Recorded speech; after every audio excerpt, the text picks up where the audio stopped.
I wish that I had somebody that came in straight, you know, right after I won, that was like my manager now. Somebody who truly cared for me as a person. They don't really care about you as a person and want to see, they don't think long run, they don't think future, it's just about right now. Fantasia Barrino just confirmed our biggest fears about Clive Davis and Tyler Perry, and it changes everything. For years, fans believed these two powerful men had her back. Tyler Perry was the friend who saved her life. Tyler Perry, actually, he's a good friend of mine. He would call and check up on me. He was one of the ones that, when I lost everything, he came and blessed me. Clive Davis was the music mogul who made her a star. Clive is like my father.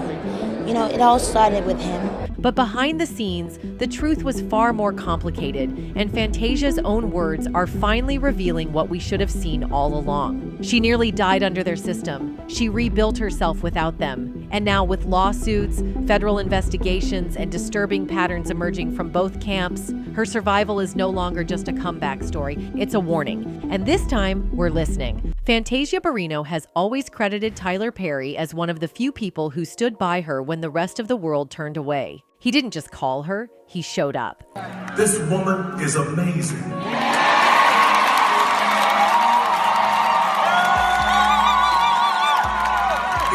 It is so easy to not realize that you are in the middle of history.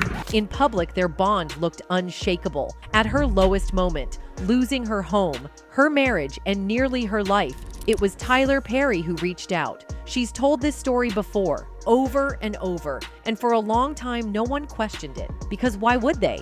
He was the one who handed her financial advice when she had nothing left. The one who helped her understand how the people around her were profiting off her gift while she was left broke. And more importantly, he was the only one checking in when headlines dragged her name through the dirt. Tyler Perry, actually, he's a good friend of mine. He would call and check up on me. He was one of the ones that, when I lost everything, he came and blessed me. But now that story doesn't sound so simple, because that kind of access, that deep emotional and financial bond, comes with something else, information.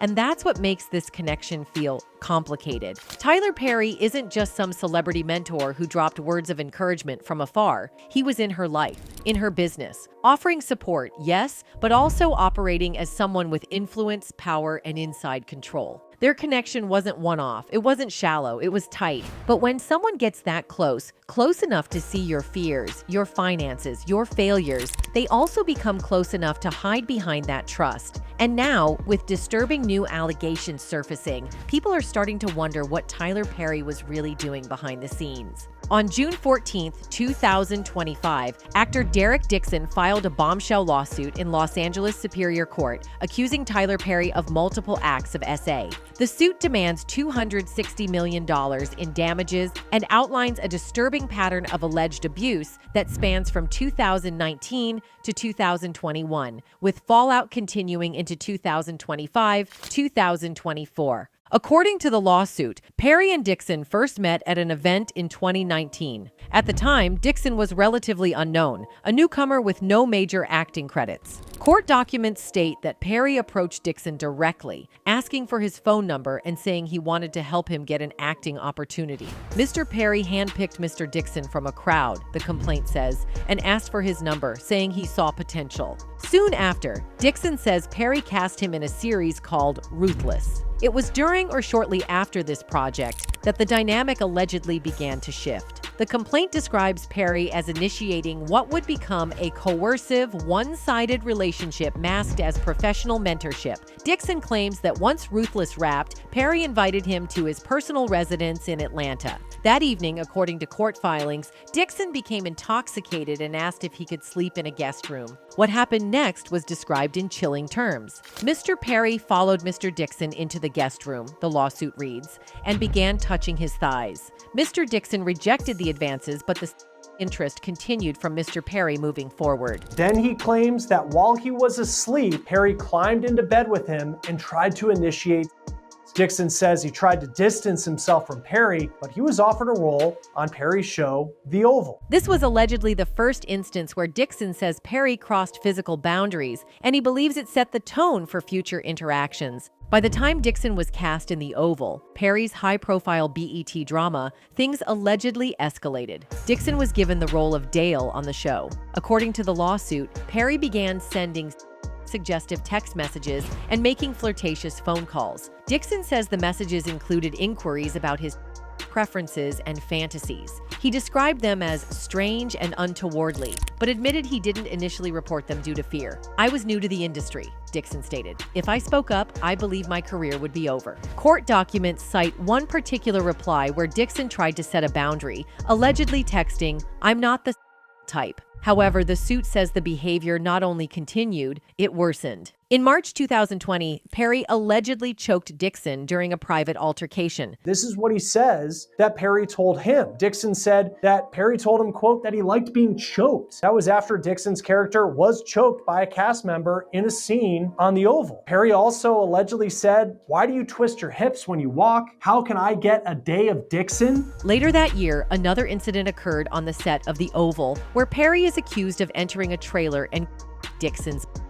The most disturbing allegation, however, came in June 2021. Dixon says he was again invited to Perry's Atlanta home. While staying in the guest house dressed in only his Dixon says Perry entered his room to say goodnight. According to Dixon, Perry then initiated a hug, pulled down his, grabbed his backside, and told him to just relax. Dixon claims he was able to de-escalate the situation by changing the subject, but by that point, he felt psychologically cornered. Mr. Perry made it clear to Mr. Dixon, the lawsuit states, that ignoring his advances would come at a cost. He said plainly, "If you ignore me, your character dies." The lawsuit also describes Perry using potential projects as leverage. Specifically, Dixon says Perry offered to help produce a TV series Dixon had written called Losing It. According to the complaint, Perry expressed interest in funding the pilot, but only if Dixon remained loyal. The complaint does not stop at Perry himself. Dixon has also named Tyler Perry Studios and TPS Production Services as co-defendants. The lawsuit accuses Perry's company of negligent hiring, supervision, and retention,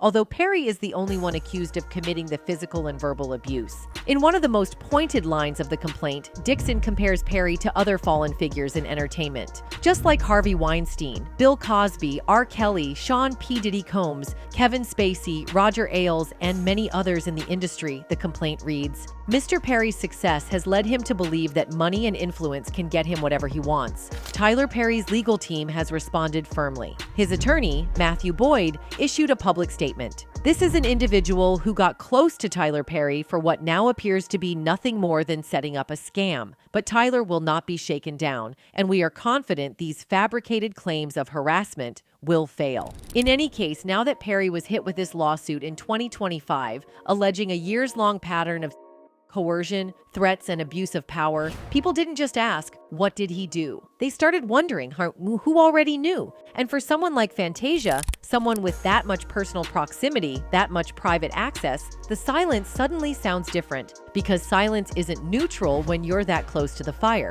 And it leaves fans wondering, was Perry truly a lifeline? Or was his support just the first thread in a web of control? Either way, this wasn't just friendship, it was a connection.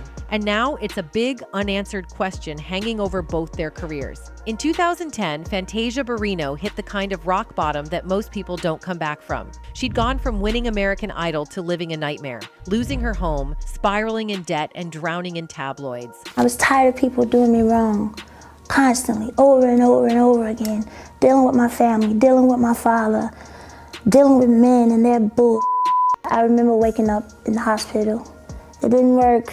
I'm still here in this hellhole. The industry that once celebrated her was suddenly silent, but Tyler Perry wasn't. According to Fantasia, he was the only one who checked in, the only one who didn't disappear when everything else did. She said it in multiple interviews. Tyler wasn't just a friend, he was a lifesaver. He provided her emotional support, but also something much deeper, a financial education. Perry helped her understand how to manage her money, how to protect her earnings, and how to see through the smoke of industry middlemen who were profiting off her success. She described it as a wake-up call, one that no one else in her corner was giving her at the time. Tyler Perry at the BET Awards talked about having your own and forgetting about the seat at the table and owning the table. How do you feel about that? I loved it.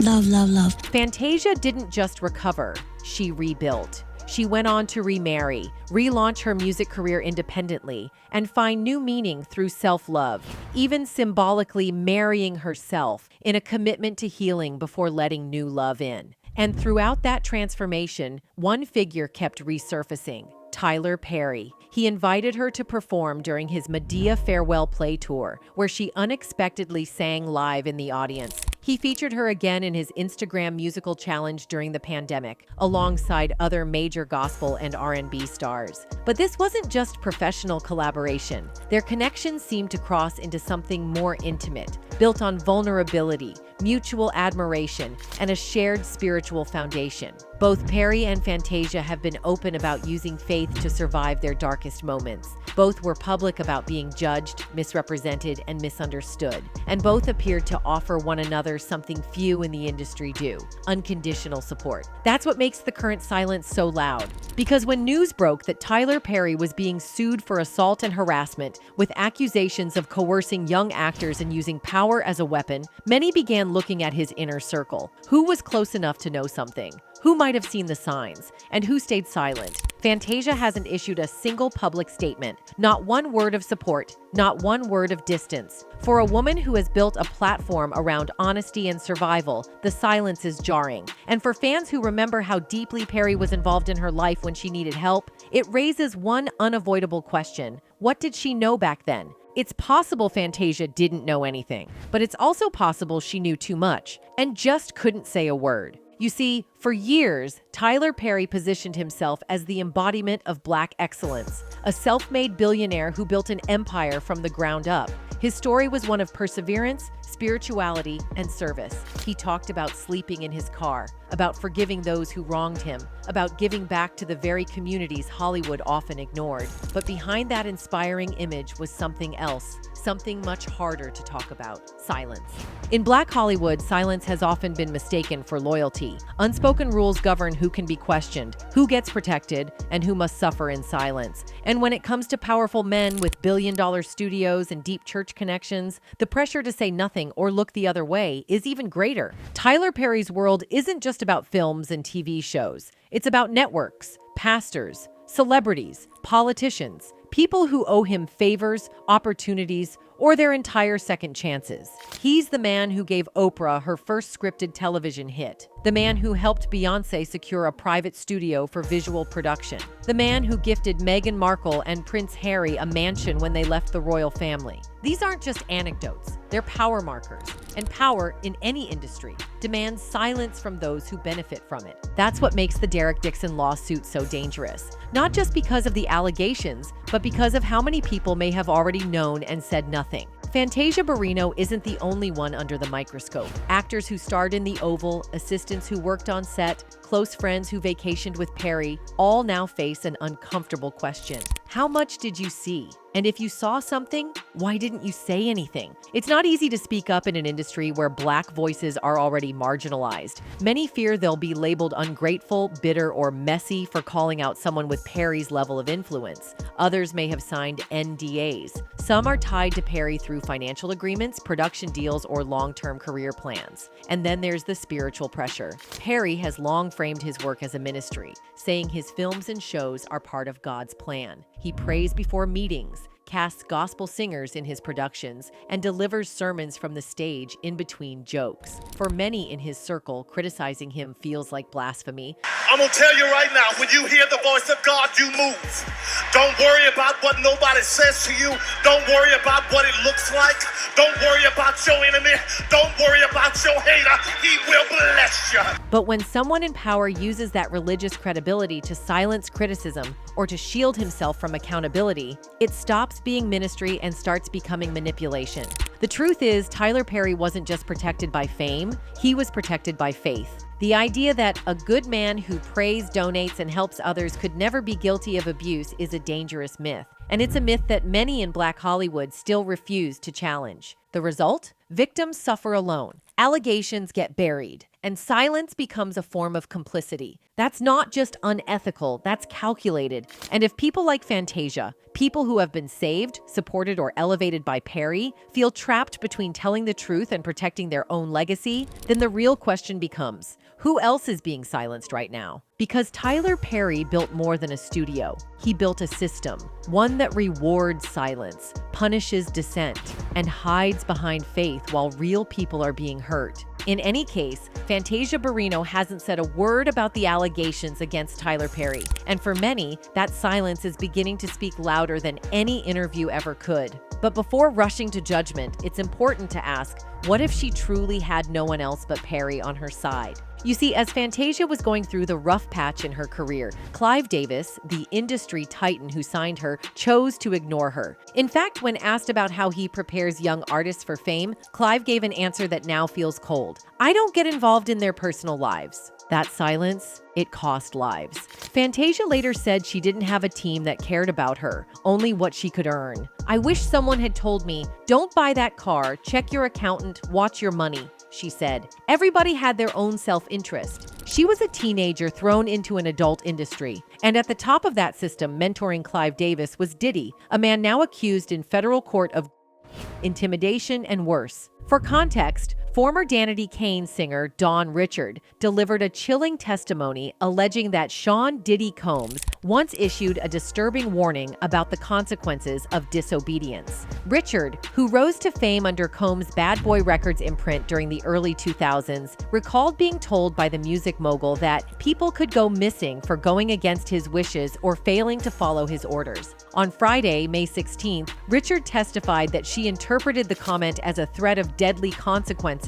and that people could die for disappointing or angering Combs. Now, Clive and Diddy were the architects. Fantasia was just one of the voices chewed up by their machine. A lot of artists that you see, they look like they have it. And we smile and we come out and we put on a good show. But in real life, some of them are struggling and we don't have it. I'm just now building myself back up. I lost everything twice. It wasn't just financial ruin. Fantasia said she felt abandoned. Everybody who started with me, they were gone. Nobody helped me clean it up. I had to do it by myself, she said. That loneliness, that isolation, it mirrors the stories we've heard about other artists in Clive Davis's orbit. Artists who died broke, addicted, alone. And now, with Diddy's name tied to federal courtrooms and his connections to Clive Davis resurfacing, Fantasia's darkest moment is being reevaluated. Was she just another casualty of the industry? Or was she one of the lucky few who lived to tell the truth? Fantasia wasn't just young when she got famous. She was unprotected. At 19, she had no industry mentor, no financial guidance, no one to explain the contracts she was signing or the people she was trusting. And she's been blunt about that ever since. You know, when you win, you got endorsement deals coming, you're on tour. There's so many different money coming in from every different what you raise. So you being 19, you're on the road. They bring somebody and say, okay, this is such and such, nice to meet you. They're going to be your accountant. And this is, you know what I mean? It's like a fast, everything is so. Shortly after American Idol, her own father sued her for defamation over her memoir. The label Clive Davis placed her with, J Records, pushed out her first 2 albums. One sold well, the second flopped. Suddenly, the same people who were smiling in rooms and board meetings started disappearing, and the money gone. Not just once, but twice. That's not a bad year. That's a system failure. The deeper you dig, the more it looks like Fantasia was never meant to win long term. Not under Clive, not in an industry that still capitalizes off young, vulnerable Black women, then tosses them aside once they stop selling headlines or records. And it wasn't just her finances, it was her soul. When Fantasia took on the role of Celie in The Color Purple, she wasn't acting. She was reliving her own trauma. For context, Celie is a character who by her father, abused, silenced, and discarded. And when Fantasia took that role again for the 2023 film adaptation, she almost said no. Her walk is not an easy walk. No. And she carries a lot. She carries everybody.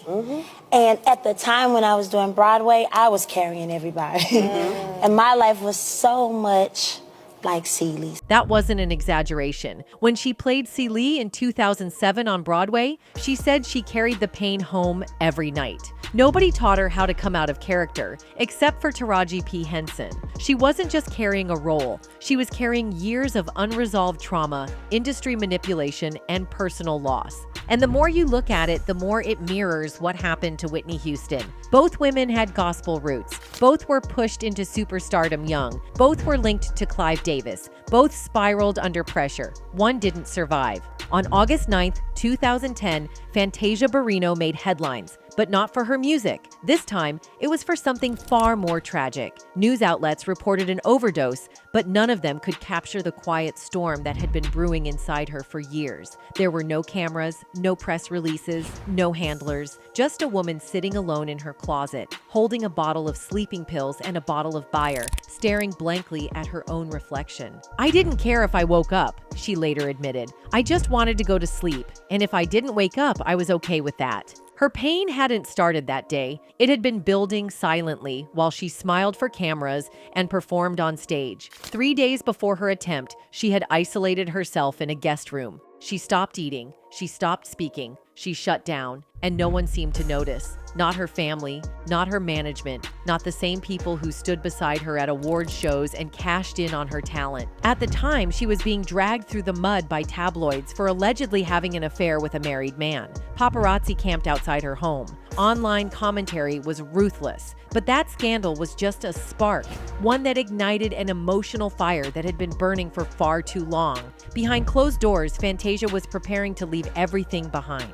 She wrote goodbye letters to the people closest to her daughter Zion, her troubled younger brother, her estranged sibling Teenie, her manager, her best friend, even her mother. She placed the notes in a book where she knew they'd be found. "I asked everyone to leave," she recalled. "I went into my closet and I sat there. I looked in the mirror and I just sat for hours." She took the pills and she meant it. When she woke up in the hospital, groggy and angry, tethered to IVs, she realized she had survived something she wasn't prepared to face.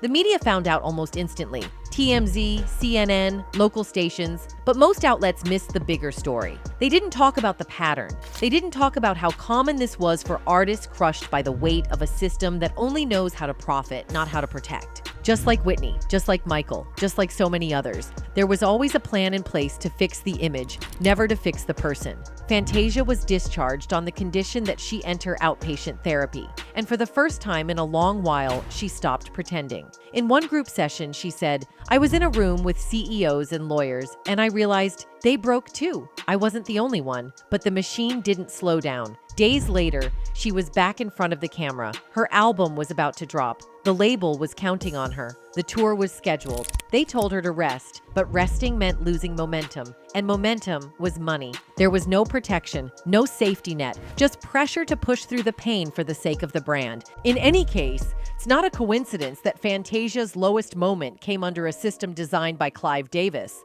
and closely aligned with figures like Tyler Perry and Diddy, who are now facing a federal investigations that could unravel even more industry secrets. What Fantasia went through wasn't just a personal crisis. It was a glimpse into the darker machinery of the entertainment world. Fantasia never named names. She didn't need to. Her scars did the talking. But in 2025, with Diddy on trial and Clive Davis's name resurfacing in conversations about manipulation, exploitation, and death in the music industry, Fantasia's survival means more than ever. Because now we know the signs. Now we've heard the stories. Whitney Houston didn't survive. Janis Joplin didn't survive. So many women connected to Clive, either by contract or career, didn't make it out. And Fantasia? She nearly joined them, but she didn't. She crawled out of the hole they left her in. She rebuilt from scratch. She learned to cook her own food, drive her own car, pay her own bills, not because she wanted to prove something, but because there was nobody left to do it for her. Anyway, that's it for this video, folks. Bye.